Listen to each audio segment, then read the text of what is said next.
The way I saw Cauvery 50 years ago, or let's put it this way, the way the previous generations gave Cauvery to us and how it is today, if we hand it over like this means we are a disastrous generation.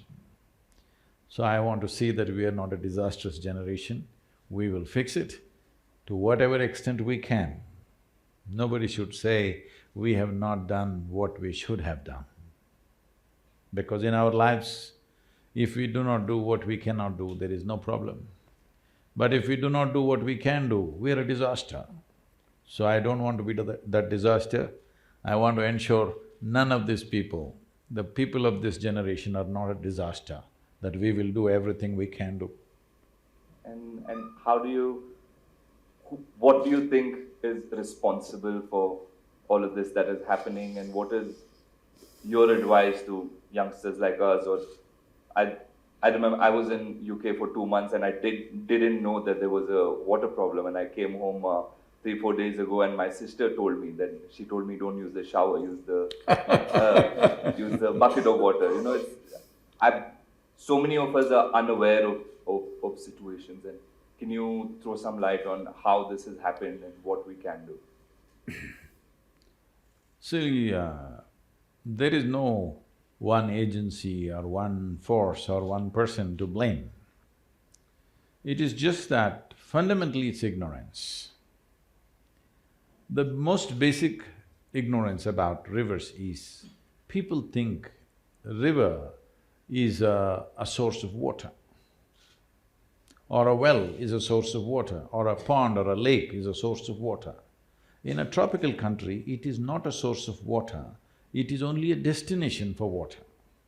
There is only one source of water for us, which is the monsoon rain. That's the only place from where water is coming. So the rain that comes down, which normally happens to us in this country, somewhere between 45 to 60 days maximum in a year, rain pours down on us. A huge volume of water comes down. When this comes down, our ability to hold it in the soil will determine how many days in a year will the rivers flow. If we hold it, then it flows 365 days. If we do not hold it, it will run away within the next 50 or 100 days, and that's why it's going dry right now. So what allows us to hold the water? The only and only thing is vegetation. There is no rocket science to this. This has been by a main mission across the world, including United Nations, our government, central government, all the states. We convince them, you cannot hold water in a dam, check dam, barrage, all these things. These are all okay for usage, but you cannot really enhance water like this. The only way you can hold it is by vegetation. When I say vegetation, or let's say forest, the possibility of increasing the forest cover is impossible in India. We are 1.3 billion people, it's estimated by 2030 we will be 1.5 billion people.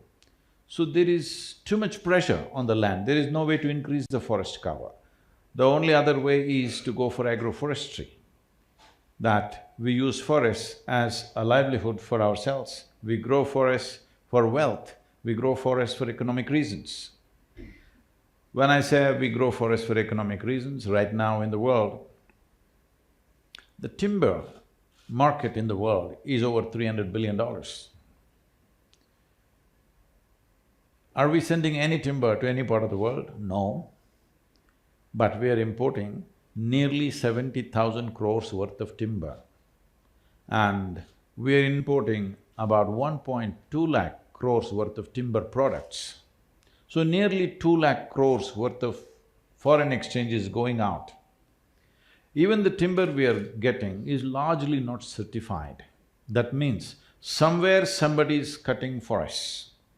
This one thing we must understand, wherever they cut it, it's going to hurt us. Doesn't matter where they cut it in South America or Africa, wherever they cut it, in some way it is hurting us. It may not hurt us tomorrow morning, but it'll hurt us after a few years.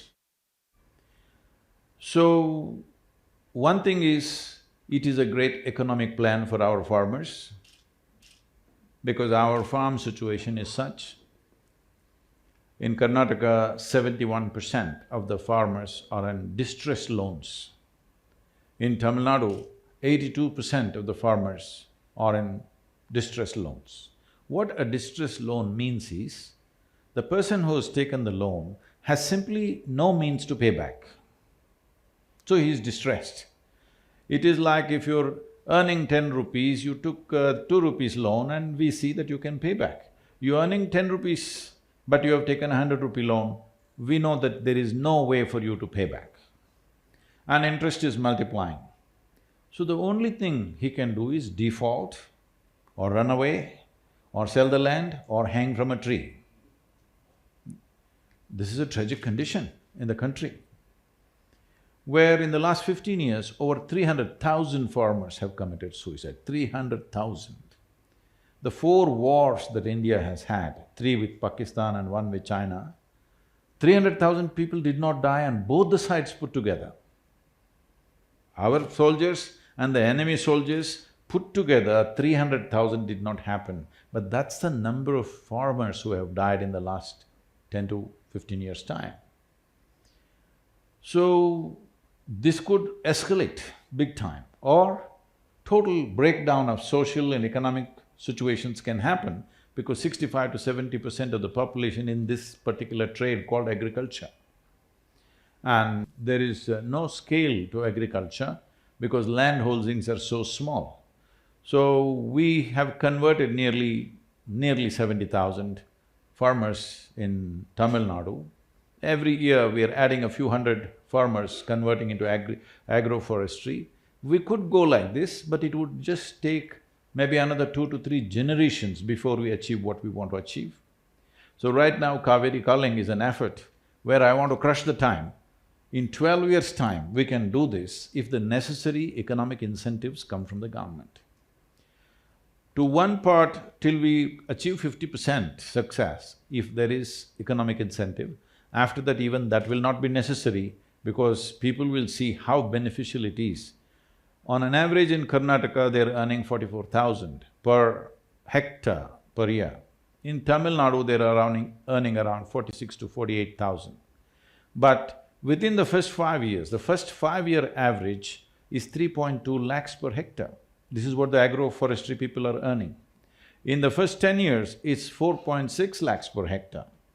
In 15 years' time, it is 13 lakhs per hectare. This is how they're earning. If once every farmer sees that this is the kind of benefit he has, even a part of his land, if he goes in for agroforestry, he will not need any kind of bank loans. When we come to bank loan, we must understand, well, you're a young man, you have not seen these things. When we were young, in 1969, when Government of India nationalized all the banks. You come from Bangalore or… Yes. So, a lot of banks started from Bangalore, Canara Bank, Syndicate Bank, what is the other one? Vijaya Bank, all these. All these things were nationalized. What… nationalization is a nice word. What it is, we just took all your wealth without any compensation. You understand? You're running a bank, that means you had a few thousand crores, but we just took it, the nation. Such a cruel act we did because we wanted to ensure that the rural populations have access to banking. And it made a huge difference, it's been a revolution in the country. But now what is happening is, the solution that we have for farmers' distressed loans is, whenever the election is coming, every state is going about saying, no need to pay back the loan. See, it's very simple. If I give you 100 rupees and somebody comes and says, you don't have to pay him back. All right, I lost my 100 rupees. Next time, even if you say I'm dying, I will not give you 10 rupees. Yes or no? Hello? Is this not the way society will work? If it is assured that you're not going to pay me back, even if you say it is the most dire emergency, I'm not going to give you a rupee anyway. This is what is happening once again. Once again, we're pushing the farmer back into the moneylender's hand, where the interest rate is 60 to 70% per annum. This is a clear death knell for the farmer. if he falls back into the hands of the moneylenders once again from proper banking. This whole revolution of nationalization of banks and making rural economies to be flush with banking money is being destroyed right now. But if agroforestry comes in with a little bit of support from the government, the farmer need not go to the bank, he will have enough money. And this is not a new idea or a concept. If those of you old enough, you're old, Siva? You're old. You've been around all the time, since I was born. So, people know that in southern India, in any agricultural land, always there were minimum 25 to 50 trees, always, at least on the boundary. Actually in Karnataka, I have seen people used to name the trees after their daughter, their son and whatever, because when this tree grows up, this was generally planted when the child is born, and this is named after the girl. When this girl grows up and she needs to marry, she's 18, 20 years of age, now this tree is ripe. If I cut this tree, her marriage is taken care of. Those days I know 8 to 10,000 rupees they get out of a tree, marriage is taken care of, son wants to go to the university, his thing is taken care of. So this was the economy of the rural places. I know this very well because at that time I was on the farm, I was actually in agriculture. About 40 years ago, massive usage of chemical fertilizer started. I have seen this, agents from fertilizer industries coming and campaigning, you have to remove the trees because the trees are sucking out all the fertilizer, it will not go to your crops, the trees are taking away because of their aggressive root system. So crores of trees across Karnataka was felled. Today, if you fly from Bengaluru to Delhi, every 5 minutes you look down, it's a brown desert that you see.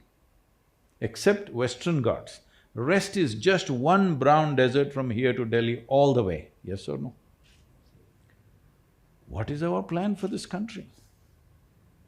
Because you can only retain monsoon water. See, we are trying to do things as European countries or North America does.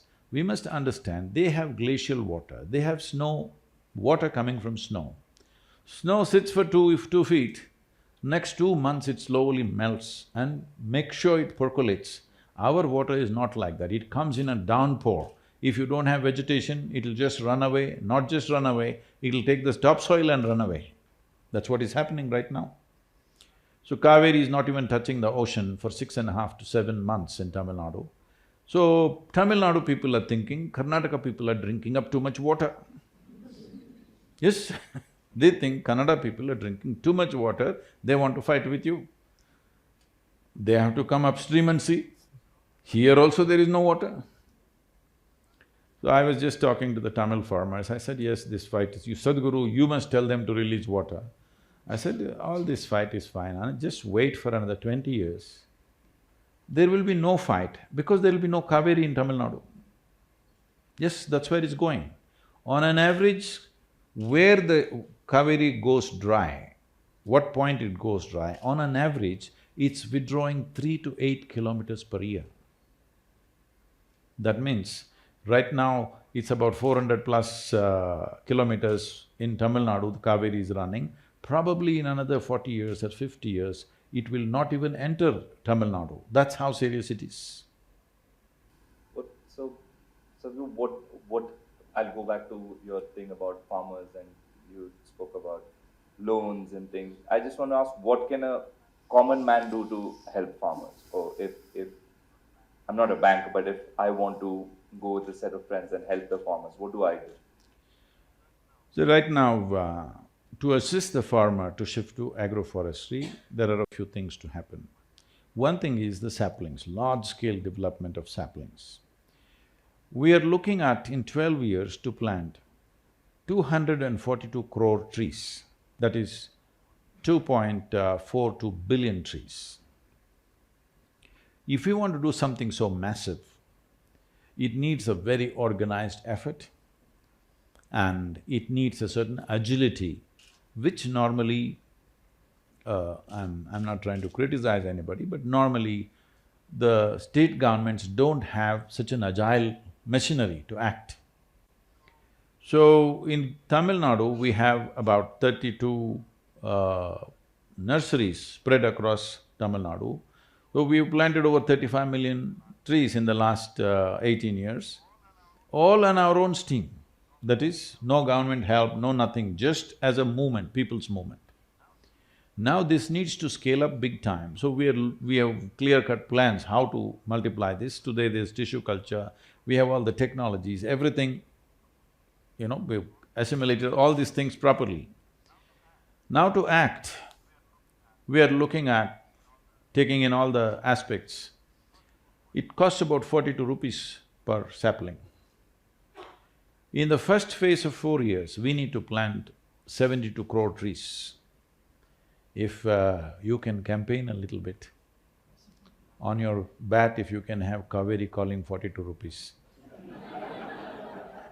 Every run you score, you tell your fans to plant one tree. I'll do that. Whatever I'm saying, whichever way you think is appropriate. Like this, everybody must do what they can. As a sports person, you do what you can, as whoever. I'm saying even if you're a beggar on the street, you still can plant one tree a year at least. Isn't it 42 rupees? Even a beggar can do it. So, it is not a question of resource, it's a question of how concerned we are. So this is only one part of it. We raise the saplings. It takes 18 to 24 months to get the saplings to planting stage. So we want to start now, it's been just launched yesterday, we will move.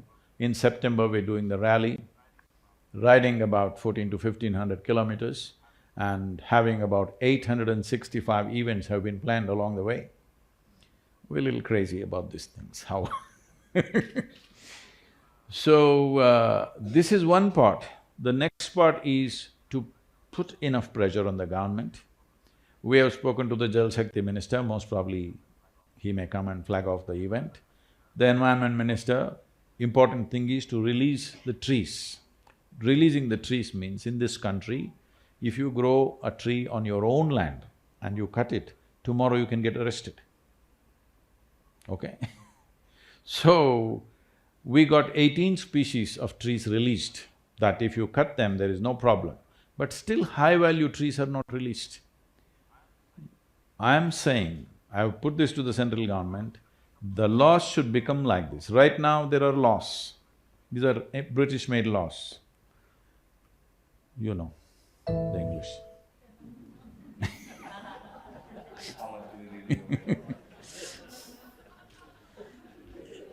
They made these laws that if you own the land, you own only the top 8 feet of soil.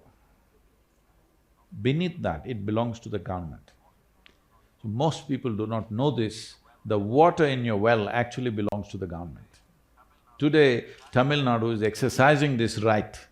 They're saying if you want to hit a bore well, you need government permission. You cannot dig a well in your land as you feel. You have to take a license, otherwise they will not let you take the